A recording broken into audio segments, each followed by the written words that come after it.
रात्रीचे जवळपास 1:30 वाजले होते. सगळीकडे अंधार पसरला होता. सुमसाम पडलेल्या रस्त्यांवर गल्लीतली कुत्री भुंकत होती. शहरात चोहीकडे पोलीस गाडीच्या सायरनचा आवाज घुमत होता. विजय आणि सीमा दोघे पती पत्नी त्यांच्या खोलीत झोपले होते की इतक्यात त्यांच्या घराची डोरबेल वाजली.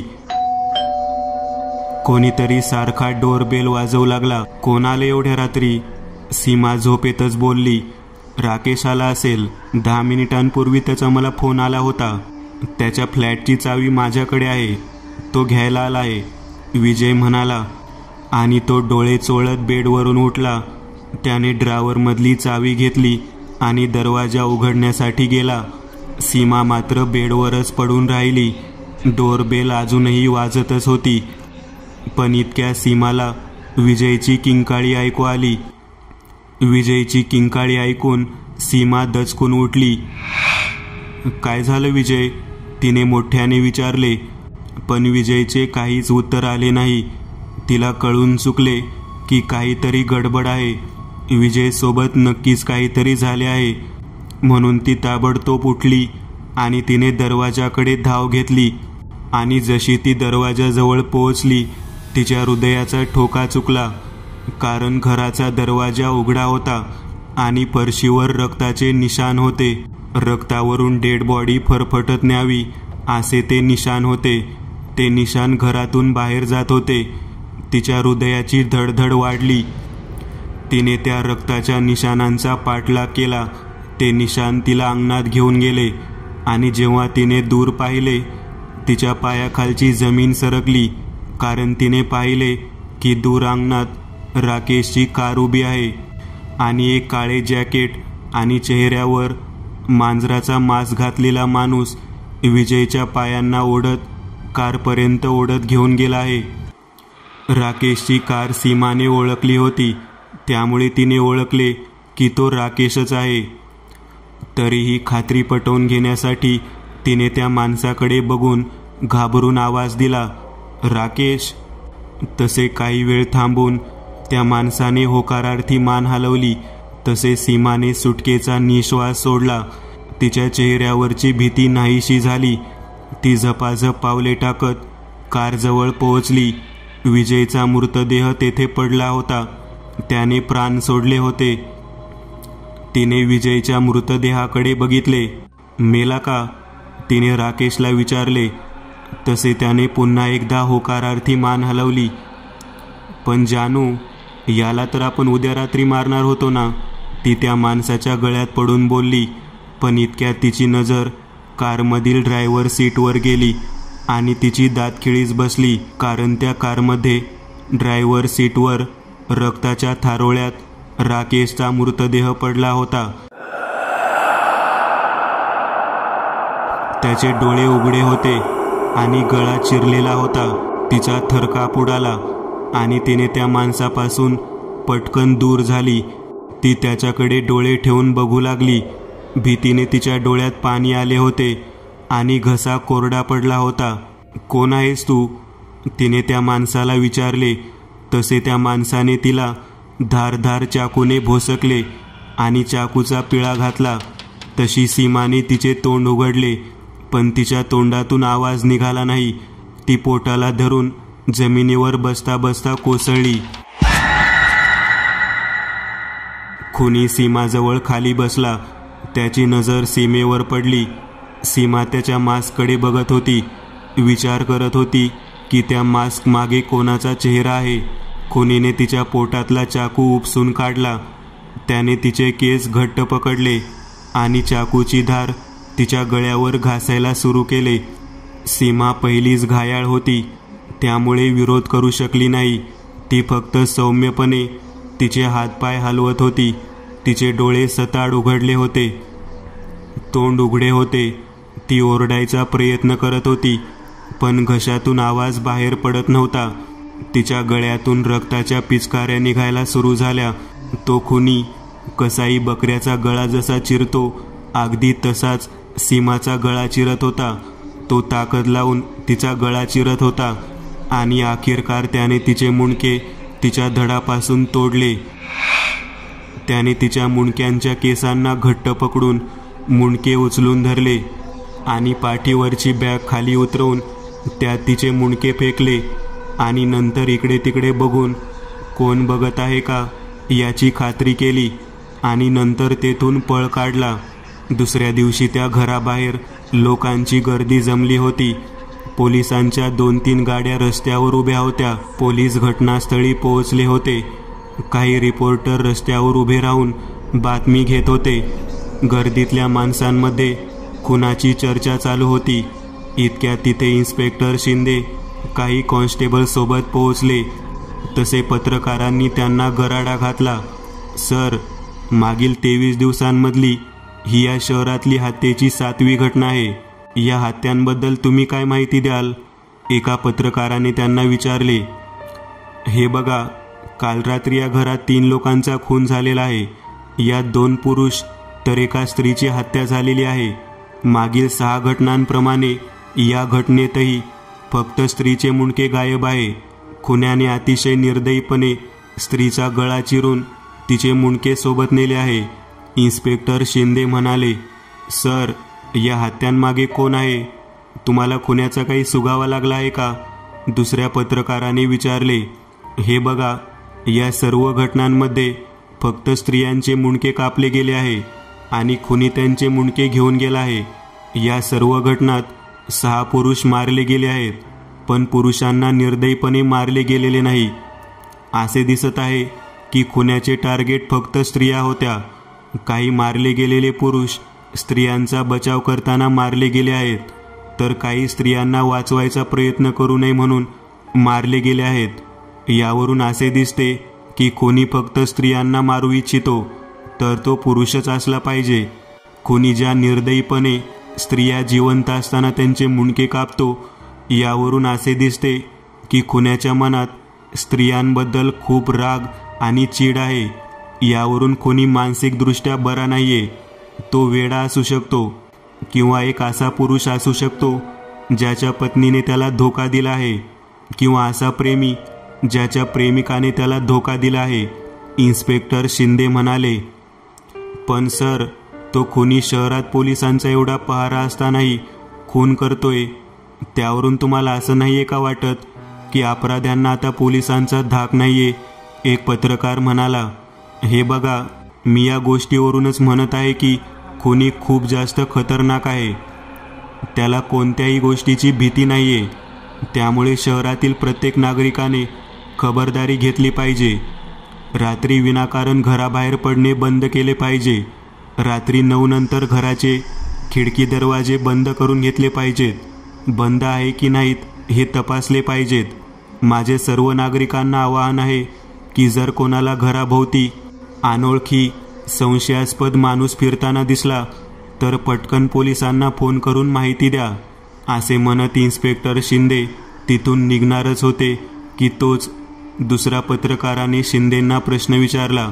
सर, नागरिकांमध्ये अशी बातमी पसरली आहे की पुण्याच्या एका मेंटल हॉस्पिटलमधून एक वेडा पळून गेला आहे. त्याने वेडेपणात स्वतःच्या बायकोची विळीने गळा चिरून हत्या केली होती. तर लोकांमध्ये अशी चर्चा चालू आहे की तो वेडा आपल्या शहरात आला आहे आणि हे खून तोच करत आहे. तो असू शकतो, पण कालच त्याला साताऱ्याकडे पाहिले गेले आहे आणि आपले शहर साताऱ्यापासून खूप दूर आहे. त्यामुळे रात्रीचा खून त्याने केला हे मला शक्य वाटत नाही. आमची चौकशी चालू आहे. असे म्हणत इन्स्पेक्टर शिंदे तिथून निघून गेले. एका घरात टीव्ही चालू होता. टीव्हीवर बातम्या सुरू होत्या. एक प्रतिनिधी बातम्या सांगत होता. तो त्याच घराबाहेरून बातमी सांगत होता. आताच इन्स्पेक्टर शिंदे इथून गेले आहेत. नागरिकांमध्ये सध्या भीतीचे वातावरण पसरले आहे, पण इन्स्पेक्टर शिंदेंनी हा विश्वास दाखवला आहे की खुनी लवकरात लवकर पकडला जाईल. पण नागरिकांमध्ये एक दुसरी चर्चाही चालू आहे. ही चर्चा आपल्या सर्वांना माहीतच आहे. ती म्हणजे की आपले शहर एक शापित शहर आहे. पोलिसांनी या खुन्याला सिरियल किलर घोषित केले आहे आणि मागील 50 वर्षांतील हा खुनी या शहरातील 7वा खुनी आहे. आणि या प्रत्येक सिरियल किलर्सनी आतापर्यंत चक्क 97 लोकांचा बळी घेतला आहे. तर लोकांच्या मते कोण्या एका शापामुळे आपले शहर शापित झाले आहे आणि शहरातले लोक वेडे होऊन हे खून करत आहेत. आता या गोष्टीत किती तथ्य आहे हे मी सांगू शकत नाही. 17 वर्षांपूर्वी या शहरात सर्वात खतरनाक आणि निर्दयी सिरियल किलर होऊन गेला, ज्याने 30 लोकांचा जीव घेतला. बातम्या पुढे जातच होत्या की तोच टीव्ही समोर बसलेल्या खुन्याने टीव्ही बंद केला. तो खुर्चीवरून उठला आणि त्याने बाजूला ठेवलेली बॅग उचलली आणि एका लाकडी कपाटाजवळ गेला. त्याने कपाट उघडले तर त्यात प्रत्येक कप्प्यात काचेच्या पारदर्शी मोठ्या बरण्यांमध्ये कापलेली स्त्रियांची मुंडकी होती. त्याने पिशवीतून सीमाचे मुंडके बाहेर काढले आणि एका रिकाम्या बरणीत भरले. रात्रीची वेळ होती. शहरात पोलिसांच्या सायरनचा आवाज घुमत होता. सुमसान गल्लोगल्लीत पोलिसांच्या गाड्या गस्त घालत फिरत होत्या. सिरियल किलरमुळे पूर्ण शहरात रात्री 9 नंतर कर्फ्यू लावण्यात आला होता. सर्व नागरिक घाबरलेल्या अवस्थेत आपापल्या घरात बसले होते. प्रत्येकजण घरात काही ना काही धारधार शस्त्र जमा करून बसले होते. शहरातील शांतीनगरमधील चौकात 2 पोलीस कॉन्स्टेबल हातात काठ्या आणि विजेरा घेऊन गस्त घालत होते. शांतीनगर एक डेव्हलपिंग एरिया होता. तेथे घरे कमी आणि रिकामे प्लॉट जास्त होते. दोन्ही कॉन्स्टेबल गल्लीत रस्त्यावरून फिरत गस्त घालत होते. कधी कारखाली विजेरी चमकवायचे तर कधी एखाद्या घराच्या अंधाऱ्या कंपाऊंडमध्ये विजेरी चमकवायचे. तास 2 तासांपासून ते अशीच गस्त घालत होते. पण रस्त्यावर गल्लीतली कुत्री सोडली तर कोणताही प्राणी किंवा माणूस दिसत नव्हता. शेवटी थकून ते त्यांच्या दुचाकीजवळ आले. त्यांनी दुचाकी डबल स्टँडवर लावली. काय या सिरियल किलरनं डोक्याचं दही केलंय. आताच लग्न झालंय आणि मी असा ड्युटीवर मरतोय. तरुण कॉन्स्टेबल म्हणाला. काय झालं, बायकोची काळजी वाटायली काय? वयाने मोठे असलेले कॉन्स्टेबल देसाई म्हणाले. मग काय तर, हा सिरियल किलर जास्त करून तर तरुण स्त्रियांना आणि पोरींनाच मारतोय. आईची जास्त काळजी वाटत नाहीये, कारण वयाने जास्त असलेल्या स्त्रियांना त्याने काहीच केलेलं नाहीये. पण तरीही आईबाबांची चिंता तर आहेच. आता मी त्यांच्याजवळ असायला पाहिजे होतं, पण इथे गस्त घालत फिरतोय. तरुण कॉन्स्टेबल जरा काळजीतच बोलला. हां, ते तर आहेच. मला पण माझ्या मुलीची आणि बायकोची काळजी वाटतेय. मुलीची आताच डिग्री कंप्लीट झालीये, कॉन्स्टेबल देसाई म्हणाले. न जाणे तो माणूस त्या कापलेल्या मुंडक्यासोबत काय करत असेल. मेंदू काढून त्यांचा मेंदू खातोय की कुत्र्यांना खाऊ घालतोय, का दिवसभर त्या मुंडक्यांना बघत बसतोय. काही कसे बोलता, मेंदू कशाला खाईल तो, कॉन्स्टेबल देसाई म्हणाले. देसाई साहेब, उत्तर प्रदेशामधील प्रयागराजचा सिरियल किलर माहीत नाही का तुम्हाला? तो लोकांचा खून करायचा आणि मुंडके कापून मेंदू बाहेर काढून त्याची भाजी करून खायचा. तो बुद्धीने कमी होता आणि हे सर्व स्वतःची बुद्धी वाढवण्यासाठी करत होता. असे वेडे लोक समाजात आहेत, तरुण कॉन्स्टेबल म्हणाला. खरं सांगताय का, कॉन्स्टेबल देसाई आश्चर्याने म्हणाले. हो मग, सगळ्या जगाला माहिती आहे, पण तुम्हाला पोलीस असून माहीत नाही, तरुण कॉन्स्टेबल उपहासाने म्हणाला. दोघे एकमेकांसोबत गप्पा मारत होते आणि कॅट मास किलर त्या दोघांना एका झाडामागून बघत होता. त्यांच्या गप्पा ऐकत होता. त्याला समजले की ते बेसावध आहेत, त्यामुळे तो अंधाराचा फायदा घेत तो हळूच गल्लीच्या टोकाला गेला. शेवटी 3 घर दिसले, जे एकमेकांपासून खूप दूर होते. रिकाम्या प्लॉटवर झाडी उगवली होती. तो एका झाडामागे लपला आणि त्या 3 घरांकडे बघू लागला. तोच त्याची नजर एका 2 मजली बंगल्याच्या बाल्कनीत गेली. बाल्कनीतली लाईट चालू होती आणि विशेष म्हणजे बाल्कनीत एक सुंदर स्त्री उभी होती. ती बाल्कनीच्या रेलिंगवर कोपरे टेकवून बाहेर बघत होती. जोरजोरात श्वास घेत होती. कदाचित मोकळी हवा घेण्यासाठीच ती बाहेर आली होती. तिचे मोकळे केस हवेत उडत होते. टोकदार नाक, गोरा वर्ण, कपाळावर बिंदी अंगावर गुलाबी गाऊन. ती दिसायला खरीच सुंदर होती. कॅटमास किलर तिला काहीच अंतरावरून झाडामागून बघत होता. तोच तिची नजर त्या झाडावर पडली. तिने बघितले की झाडाआड काहीतरी आहे. ती घाबरली आणि पटकन आत गेली आणि तिने बाल्कनीची लाईट बंद केली. कॅटमास किलरने मनात ठरवले की काहीही करून आता याच घरात शिरायचे आणि त्या सुंदर स्त्रीचे मुंडके कापून पिशवीत भरून न्यायचे. त्याने खिशातून चाकू काढला. धारेवर बोट फिरवून त्याची धार तपासली आणि चाकू घेऊन तो त्या घराकडे गेला. त्याने कंपाऊंडवरून उडी मारली आणि अंगणात गेला. त्याने घराच्या चारही बाजूंनी चक्कर मारली. पूर्ण घरात एकही गाडी त्याला दिसली नाही.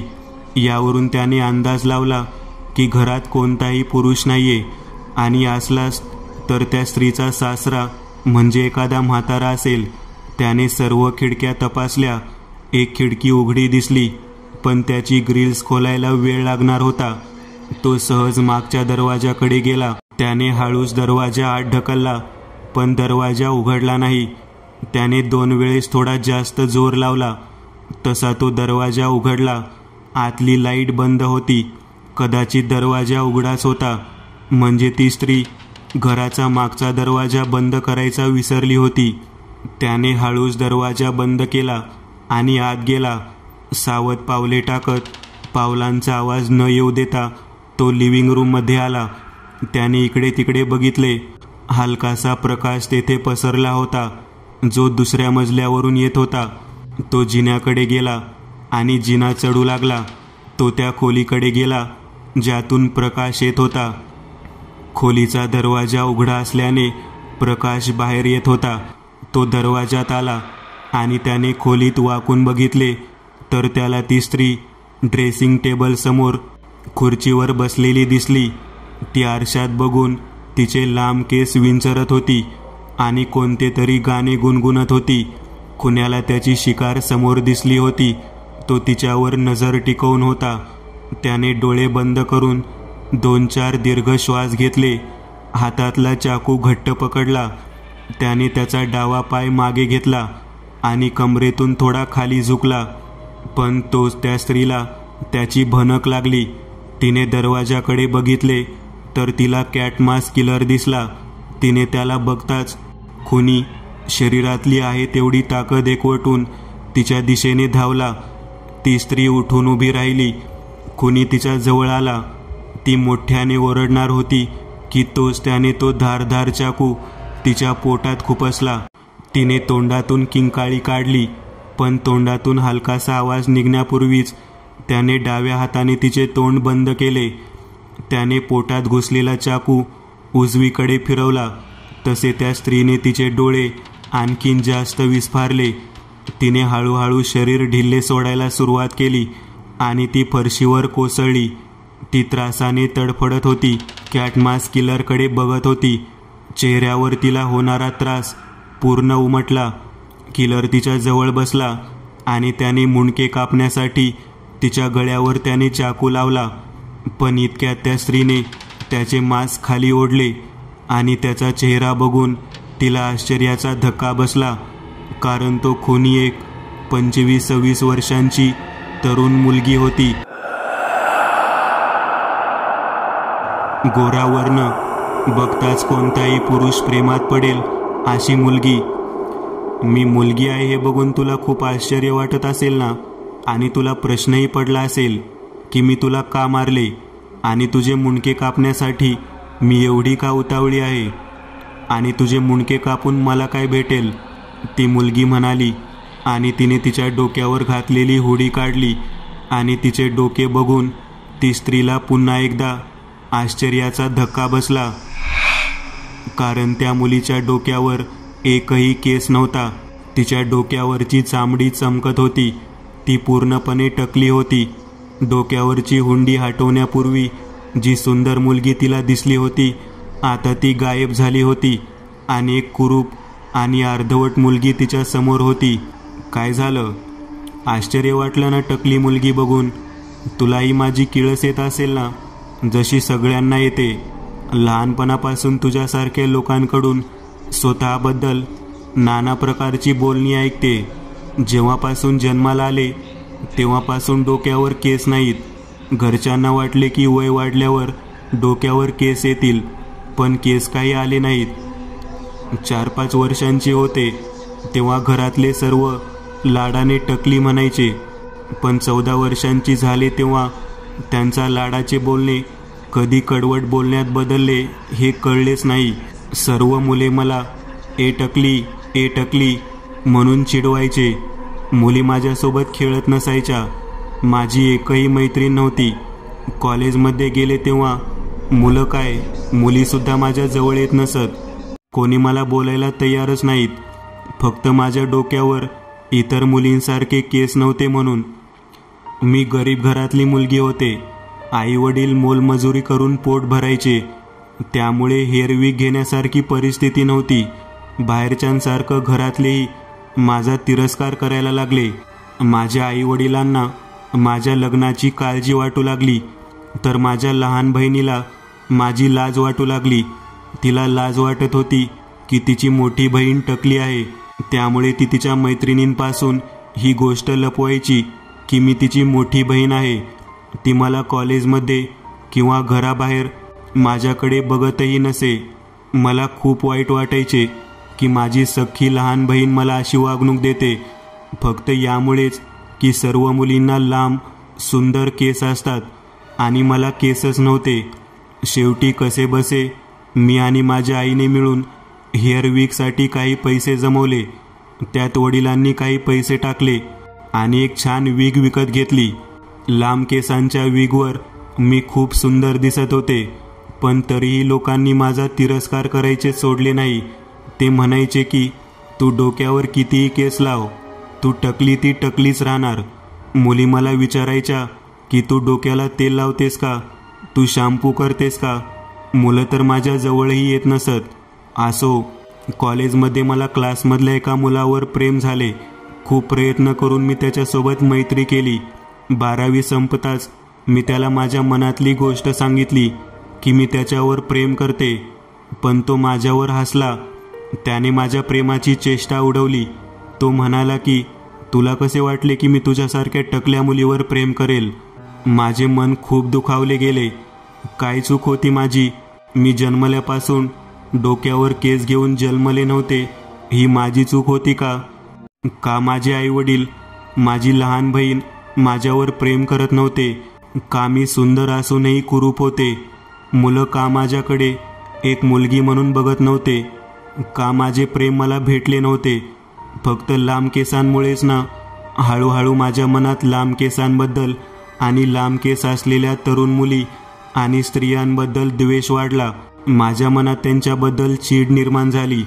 लोक मला जी वागणूक देतात त्या वागणुकीमुळे मी खूप संतापले होते. असे वाटायचे की त्या सर्व घमंडी स्त्रियांची केस कापावीत आणि त्यांना टकली करावी आणि त्यांचा घमंड संपवून टाकावा. एके दिवशी मी, आई बाबा आणि माझी बहीण सर्वजण गावाकडे गेलो होतो. शेतातल्या झोपडीत फक्त मी आणि माझी बहीणच होतो. बाबा तालुक्याच्या ठिकाणी गेले होते आणि आई विहिरीवर पाणी आणण्यासाठी गेली होती. माझी लहान बहीण केसांमध्ये हात घालून गाणे गुणगुणत होती. मी तिच्याकडे बघत होते की तोच ती माझ्यावर ओरडली, काय गये, एवढं काय बघतेस माझ्या केसांकडे? नजर लागेल माझ्या केसांना, माझी केस गळतील आणि मीही तुझ्यासारखी टकली होईल. माझ्या लग्नाचं अवघड होईल, तोंड तिकडं कर. माझी बहीण मला म्हणाली. तिचे बोलणे ऐकून शरीरात संतापाची लाट उसळली. फक्त केस नसल्यामुळे माझा इतका तिरस्कार. मी माझ्या मुठी आवळल्या, माझा श्वास उंचावला आणि मी ओरडत तिच्या अंगावर धावली. तिचे केस पकडले आणि तिचे डोके झोपडीच्या खांबावर ठोकले. ती डोके पकडून जमिनीवर पडली. मन म्हणत होते की हिला आता सोडू नको. हिने तुझ्यासोबत खूप वाईट गोष्टी केल्या आहेत, खूप मन दुखावलं आहे. आज हिला मारून मनात असलेला सर्व राग बाहेर काढ. मी इकडे तिकडे बघितले. मला झोपडीत एक फावडा दिसला. मागचा पुढचा विचार न करता मी तो उचलला आणि सरळ तिच्या डोक्यात ठेवून दिला. आणि तोपर्यंत तिच्या डोक्यात मारत राहिले जोपर्यंत तिच्या डोक्याचा चेंदामेंदा झाला नाही. पण तोपर्यंत माझी आई तेथे आली. ती माझ्यावर ओरडू लागली. ती मला म्हणाली की तिच्या केसांवर मी जळत होते म्हणून मी तिचा खून केला. बस मला समजले की ही बाई आई म्हणायच्या लायकीची नाही आणि मी तिच्याही डोक्यात फावडा घातला. ती जमिनीवर पडून तडपू लागली. मी तिला तसेच तडपू दिले.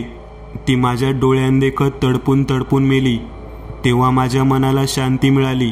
लहानपणापासून माझ्या मनात त्यांच्याविषयी जो रोष होता तो मी सर्व बाहेर काढला होता. त्यानंतर त्यांच्या अंगावर उसाचे पाचट टाकून ती पूर्ण झोपडी जाळून टाकली. त्या आगीत त्या दोघींच्या शरीराची राख झाली. त्यामुळे त्यांच्या हत्येचे प्रकरण सहजपणे निस्तरले. माझ्यावर काही प्रश्न उपस्थित झाले पण मी डोळ्यात पाणी आणून लोकांची सहानुभूती मिळवली. त्यानंतर मला समजले की लांब केसांच्या स्त्रियांना आणि मुलींना मारून माझ्या मनाला खूप शांती मिळते.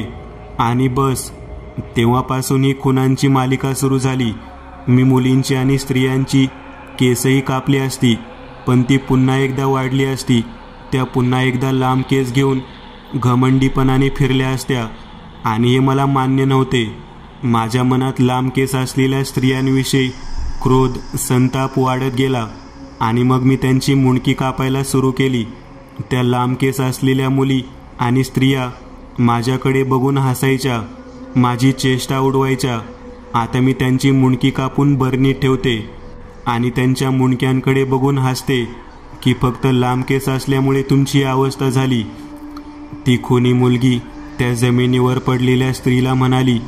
ती स्त्री अखेरच्या घटका मोजत होती. तिचे फक्त डोळे हालत होते. पूर्ण शरीर निकामी झाले होते. तुझे केसही खूप सुंदर आणि लांब आहेत म्हणून तुला मारते मी. आता तुझे मुंडके कापून मी बरणीत भरणार आणि त्याकडे बघून हसणार, खुनी मुलगी म्हणाली. आणि तिने चाकू तिच्या गळ्यावर घासायला सुरुवात केली. रक्ताच्या पिचकाऱ्या उडू लागल्या. त्रासाने त्या स्त्रीचे फक्त डोळे बारीक मोठे होत होते. हातापायातील जीव केव्हाच निघून गेला होता. हळूहळू कापून तिने त्या स्त्रीचे मुंडके कापून काढले आणि केसांना पकडून तिने पाठीवरच्या बॅगेत टाकले की इतक्यात तिला तिच्या मागे पायांचा आवाज आला. तिने खोलीच्या दरवाजाजवळ एक 10 वर्षांची फ्रॉक घातलेली आणि हातात एक बाहुली पकडलेली मुलगी उभा होती. खुनीने तिच्याकडे बघितले आणि ती रहस्यमयी पद्धतीने दात विचकून त्या लहान मुलीकडे बघितले. तेवढ्यात ती मुलगी धावत दुसऱ्या खोलीत गेली. खुन्याच्या मनात आता त्या लहान मुलीविषयी चीड निर्माण झाली कारण त्या मुलीचे केस लांब आणि सुंदर होते. आता तिला कोणत्याही परिस्थितीत त्या मुलीचे मुंडके हवे होते. तिने त्या मुलीला मारायचा विचार पक्का केला आणि ती जागेवरून उठून त्या खोलीकडे चालू लागली. पण अचानक ती थांबली. नाही, मी हिला नाही मारू शकत. ही खूप लहान आहे, ती मनातल्या मनात बडबडली. पण अचानक तिच्या मनात दुसरा विचार आला. पण मोठी होताच हिला केसांवर घमंड होईल. ती लहान केस असलेल्या मुलींवर आणि माझ्यासारख्या मुलींवर हसेल. माझ्यासारख्या मुलीचं प्रेम हिरावून घेईल. नाही, मी हिला सोडू नाही शकत. ती पुन्हा एकदा बडबडली आणि त्या खोलीकडे गेली ज्या खोलीत ती लहान मुलगी गेली होती. तिने दरवाजा मागे ढकलला आणि पूर्ण खोलीत तिचा शोध घेतला पण तिला ती सापडली नाही. शेवटी तिची नजर बेडवर पडली. ती गुडघ्यांवर फरशीवर बसली आणि तिने बेडखाली वाकून बघितले तर ती मुलगी तिला बेडखाली बसलेली दिसली. पण अंधारामुळे तिचा चेहरा अंधुकसा दिसत होता. बाहेर ये बाळ, मी तुला काहीच करणार नाही, ती त्या लहान मुलीला म्हणाली. तू इथे येऊन चूक केलीस, ती लहान मुलगी म्हणाली. काय? खुनी आश्चर्याने म्हणाली. तुला आता मृत्यूपासून कोणीच नाही वाचवू शकणार. ती खूप निर्दयपणे तुला मारून टाकेल जसे तिने माझ्या संपूर्ण परिवाराला मारून टाकले होते. ती लहान मुलगी खूप भयानक आवाजात म्हणाली. एक येर सुने, काय बोलतेस? गुपचूप बाहेर ये, नाहीतर थोबाड फोडीन, ती त्या मुलीवर खेकसून म्हणाली. 15 वर्षांपूर्वी तिने माझ्या संपूर्ण परिवाराला मारून टाकले. त्या रात्री तिने माझ्या डोळ्यांसमोर माझी आई, बाबा, आजी आणि आजोबा सर्वांना जिवंत जाळून मारले. पण जळताना ते आक्रोश करत नव्हते, किंकाळी फोडत नव्हते, कारण त्यांना जळण्यापूर्वी तिने त्यांच्या जीभ कापून टाकल्या होत्या. त्या सर्वांच्या जीभ फरशीवर पडल्या होत्या. तिने सर्वांना खुर्चीला बांधून टाकले होते, ज्यामुळे त्रास होऊनही ते हालचाल करू शकत नव्हते. ती खूप निर्दयी आहे. ती पुढे बोलणारच होती की खुनीने तिला विचारले, कोण होती ती? या शहरातील सर्वात निर्दयी सिरियल किलर, हाफजा. त्या लहान मुलीने भीतीदायक आवाजात सांगितले. तोच त्या खुनीच्या डोक्यात त्या दिवशी टीव्हीवर चालू असलेली बातमी फिरू लागली.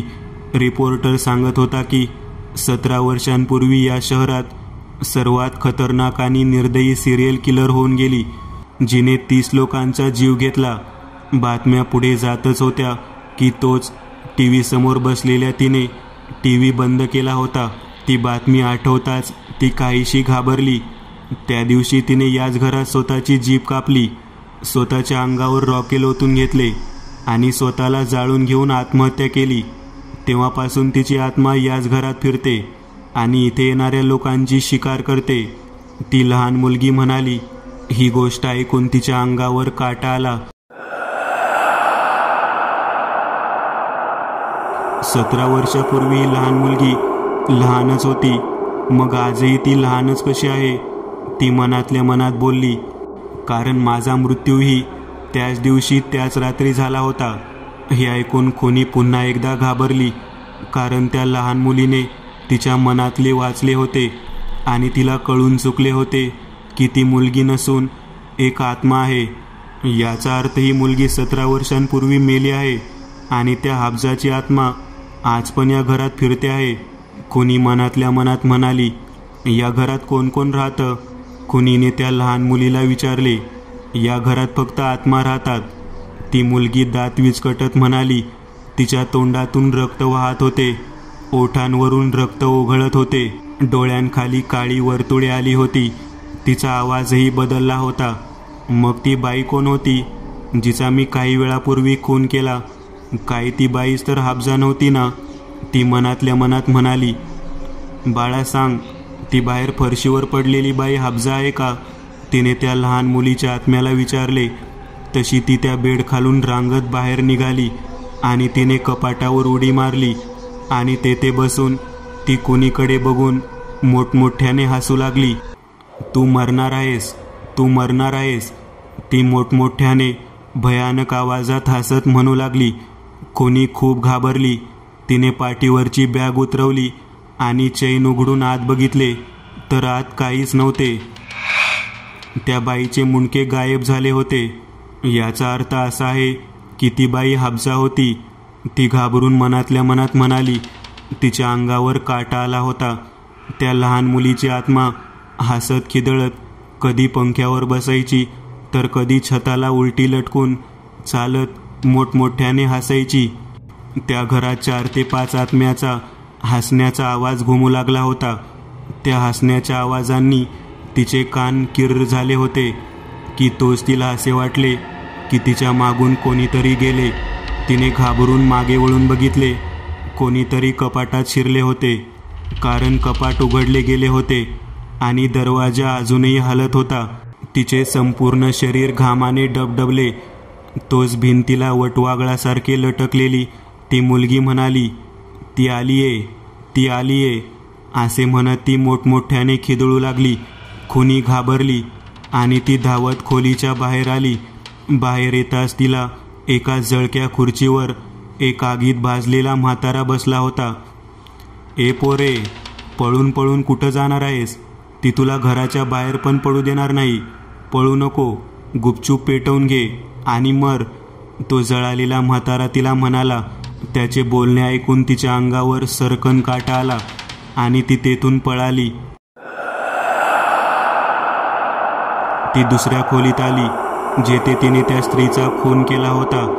फरशी बघून ती पुन्हा एकदा घाबरली, कारण फरशीवर त्या स्त्रीचे मुंडके नसलेला मृतदेह नव्हता. याचा अर्थ ती हाफजाच्या तावडीत सापडली होती. तिला सर्व समजले होते की पूर्ण शहर आपल्या घराच्या खिडक्या दरवाजे बंद करून घरात लपून बसले आहेत आणि ही बाई रात्री एकटी बाल्कनीत येऊन हवा खात का होती आणि का घराचा दरवाजा तिला उघडा सापडला होता? ती भूताच्या तावडी सापडली होती. आत्म्याचे हसणे तिच्या अजूनही कानावर पडत होते. ती दुसऱ्या मजल्यावरून धावत जाऊ लागली, पण तोच तिचा पाय घसरला आणि ती जिन्यावरून पडली. ती पायऱ्यांवरून घरंगळत फरशीवर येऊन पडली. माथ्याला जखम झाली होती. तिने डोळे उघडले. समोर सर्व काही अंधुक दिसत होते. नवीन दिसणारे ते घर आता पडके झाले होते. घरात जाळ्या झाल्या होत्या. फरशीवर सगळी धूळ होती. ती डोक्याला हात लावत उठली की तोच समोर तिला त्या स्त्रीची आत्मा दिसली, जी तिच्याकडे रागात बघत होती. की तोच तिच्या डोळ्यांसमोर अंधार दाटला. ती बेहोश होऊन फरशीवर पडली. जेव्हा तिचे डोळे उघडले तेव्हा ती एका खुर्चीशी बांधली गेली होती. तिने ओरडायचा प्रयत्न केला, पण आवाज बाहेर पडला नाही. तिचे तोंड त्रासाने चरचर करत होते. तोंडात रक्त जमले होते. तिने तोंड उघडून आक्रोश केला. तिची नजर समोर गेली तर समोर जळालेले आत्मे उभे होते. काही पुरुष तर काही स्त्रिया.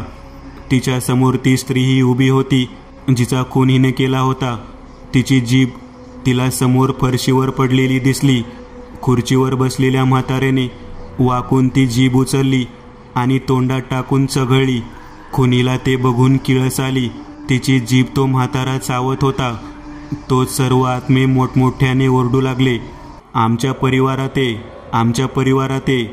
खुनी मुलगी मान उजवीकडून डावीकडे हलवून त्यांना नकार देत होती की तोच तिच्या समोर ती लहान मुलगी आली. तसे ते सर्व आत्मे शांत बसले. तिच्या हातात रॉकेलचे कॅन्ड होते. तिने ते रॉकेल खुनी मुलीच्या अंगावर ओतले आणि काडीपेटीची काडी ओढली. ती खुनी मुलीकडे बघून हसत होती. खुनी मुलीला पश्चाताप होत होता की का ती या घरात आली, का तिने खून करायला सुरुवात केली. ती डोळे मोठे करून त्या लहान मुलीकडे बघत होती. इतक्यात तिने ती पेटती काडी तिच्या अंगावर फेकली आणि खुनी मुलगी आगीत भाजू लागली. तिच्या जळणाऱ्या अंगातून उग्र दर्प बाहेर पडू लागला आणि खोली हळूहळू काळ्या धुराने भरू लागली. ते सर्व आत्मे तिच्या अवस्थेकडे बघून फिदी फिदी हसू लागले. त्या बंगल्यासमोर गल्लीतली फिरस्ती कुत्री बघून मोठमोठ्याने भुंकत होती. त्यांना भूतांची आणि त्यांच्या कार्याची चाहूल लागली होती. त्यांनाही समजले होते की काहीतरी अघटित घडत आहे. तो बंगला आता 2 मजली पडके घर बनले होते. काही वेळानंतर शांतीनगरच्या परिसरात ते 2 कॉन्स्टेबल गस्त घालत होते. त्यांनी बघितले की गल्लीतल्या सर्वात अलीकडच्या पडक्या घरासमोर कुत्री जमा झाली आहेत आणि ती मोठमोठ्याने भुंकत आहेत. आभाळाकडे बघून रडत आहेत. ते धावत त्या पडक्या घराकडे गेले तेव्हा त्यांना घरातून काळा धूर बाहेर पडताना दिसला. शरीर भाजल्याचा उग्र दर्प त्यांच्या नाकात घुसला, पण त्या अंधाऱ्या घरात घुसण्याची हिंमत त्या दोघांमध्ये नव्हती, कारण त्यांनी त्या घराचे किस्से त्या गल्लीतील लोकांकडून ऐकले होते. त्यांनी कंट्रोल रूममध्ये फोन केला. त्यांना त्या घरात चालणाऱ्या अमानवी प्रकाराबद्दल माहीत होते. त्यांना हेही माहीत होते की मागील 17 वर्षांमध्ये त्या घरात 9 खून झाले होते आणि खुन्याचा थांगपत्ता लागला नव्हता. दुसऱ्या दिवशी सकाळी त्या पडक्या घराबाहेर पोलिसांच्या गाड्या उभ्या होत्या. काल रात्री 2 मजली सुंदर दिसणारा बंगला आता पडका दिसत होता. घराच्या भिंतीवर वडाची आणि पिंपळाची झाडे उगवली होती. कंपाऊंडला चिरे पडले होते आणि अंगणात कमरे इतके गवत उगवले होते. लोखंडी गेट गंजून तुटून पडले होते. त्या पडक्या घराबाहेर लोकांची गर्दी जमली होती. पत्रकार आणि बातमी प्रतिनिधी कॅमेऱ्यांसह तेथे पोहोचले होते. त्यातील एक प्रतिनिधी बातम्या देत होता. मी सध्या उभा आहे शहरातील शांतीनगर परिसरात. जन्नत बंगल्याबाहेर जे एक पडकं आहे, काल रात्री येथे गस्त घालणाऱ्या पोलिसांना येथे एक जळता मृतदेह सापडला आहे. या पडक्यातून रात्री धूर निघत होता. त्यामुळे गस्तीवर असलेल्या पोलिसांना संशय आला. जेव्हा पोलीस तेथे पोहोचले तेव्हा त्यांना येथे जळणारा मृतदेह दिसला. हा मृतदेह कोणाचा आहे हे पोलिसांना अजूनही समजले नाहीये. पोलिसांना फरशीवर एक कापलेली मानवी जीभ सापडली आहे आणि पोलिसांच्या मते ती मृत व्यक्तीची जीभ आहे. मागील 17 वर्षांपासून याच पडक्या घरात 9 खून झाले आहेत. या सर्व घटनात मनुष्यांची जीभ कापून त्यांना जिवंत जाळण्यात आले होते. इथले स्थानिक असे म्हणतात की हे सर्व खून हाफजानेच केले आहेत. या शहरातील 5वी पण निर्दयीपणात प्रथम सिरियल किलर म्हणून तिची नोंद आहे. तिने संपूर्ण पठाण परिवाराला जिवंत जाळून मारले होते. तुम्हाला विश्वास बसणार नाही, मी इथे तुम्हाला तिचा फोटो दाखवू इच्छितो. असे बोलून त्याने कॅमेऱ्यासमोर एक फोटो दाखवला. त्या फोटोत काल रात्रीची 10-1 वर्षांची मुलगी होती. या मुलीचे नाव आहे हाफजा आणि हीच ती या शहरातील 5वी निर्दयी सर्वात लहान सिरियल किलर आहे. हाफजाने जेमतेम वयाच्या 12व्या वर्षी स्वतःच्या संपूर्ण परिवाराला जिवंत जाळून मारले होते. हाफजा मानसिकदृष्ट्या ठीक नव्हती. ती सतत कोणाशी तरी बोलायची. जेव्हा तिला विचारले जायचे की तू कोणाला बोलतेस, तेव्हा ती उत्तर द्यायची की ती सैतानाशी बोलते. 2007 मध्ये हाफजाच्या घरातला नोकर अचानकपणे गायब झाला होता. नोकरांच्या घरच्यांच्या मते त्याला पठाण फॅमिलीनेच गायब केले होते. पण 2007 मध्येच एका रात्री हाफजाने संपूर्ण परिवाराच्या जेवणात उंदीर मारायचे औषध मिसळले. जेव्हा कुटुंबातले सदस्य बेहोश झाले तेव्हा निर्दयीपणे तिने त्यांच्या जिभा कापल्या आणि त्यांच्यावर रॉकेल ओतून त्यांना जिवंत जाळले. त्यानंतर तिने स्वतःची जीभ चाकूने कापली आणि स्वतःलाही जाळून संपवले. पण जाताना तिने एक चिठ्ठी लिहिली होती ज्यात तिने केलेल्या कृत्यांची तिने नोंद केली होती. त्यात तिने असे म्हटले होते की सैतान तिला सांगत होता की तुझ्या कुत्र्याचा, नोकराचा आणि तुझ्या कुटुंबातील सदस्यांचा बळी मला दे. आणि त्यानंतर सैतानाने तिला तिचाच बळी मागितला आणि सैतानाच्या सांगण्यावरून तिने स्वतःचा बळी दिला. तिने लिहिलेल्या चिठ्ठीवरून पोलिसांना असे समजले की हाफजा मानसिकदृष्ट्या बरी नव्हती. वेडेपणा तिने त्याच्या नोकराची, कुत्र्याची आणि तिच्या कुटुंबातील सदस्यांचा खून केला आणि नंतर आत्महत्या केली. काही लोक असेही म्हणतात की सैतानाने तिला खरेच झपाटले होते आणि ती सैतानाच्या ताब्यात होती म्हणून तिने हे हत्याकांड केले. पोलिसांनी खूप तपास केला पण तपासात हेच दिसून आले की सर्व खून स्वतः 12 वर्षीय हाफजानेच केले होते. आणि त्यानंतर हे घर रिकामेच पाहिले. पण त्यानंतर रस्त्यावरून जाणाऱ्या 9 पुरुषांचा खून या घरात झाला. लोक असे म्हणतात की या घरात आजही पठाण परिवाराचा आत्मा आणि तेथे मेलेल्या लोकांचा आत्मा भटकतो आणि हाफजाची आत्मा मृत्यूनंतर आजही लोकांचा बळी सैतानाला चढवते. लोकांच्या मते हे शहरच झपाटलेले आहे कारण येथील लोक वेडे होतात आणि इतर लोकांचा निर्दयीपणे खून करतात. त्यांच्या मते हे शहर नसून भूताची वाडी आहे. मित्रांनो, आज पुरतं एवढंच. तुम्हाला जर काही गोष्ट आवडली असेल तर नक्की लाईक करा. तुमच्यापैकी बरेचसे जण व्हिडिओ लाईक न करताच पळून जातात. पण हा जर व्हिडिओ तुम्ही लाईक केला तर मला जरा बरं वाटेल आणि असेच भारी भारी व्हिडिओ बनवायची माझ्यात एनर्जी येईल. त्यामुळे नक्की लाईक करा. आणि अजूनही कोणी या चॅनलला सबस्क्राईब केलेलं नसाल तर लगेच सबस्क्राईब करून टाका. आणि बाजूची घंटी ती मात्र दाबायला विसरू नका. देवाची घंटी आहे ती. चला तर मग पुन्हा भेटूया अशीच एक आगळी वेगळी गोष्ट घेऊन पुढच्या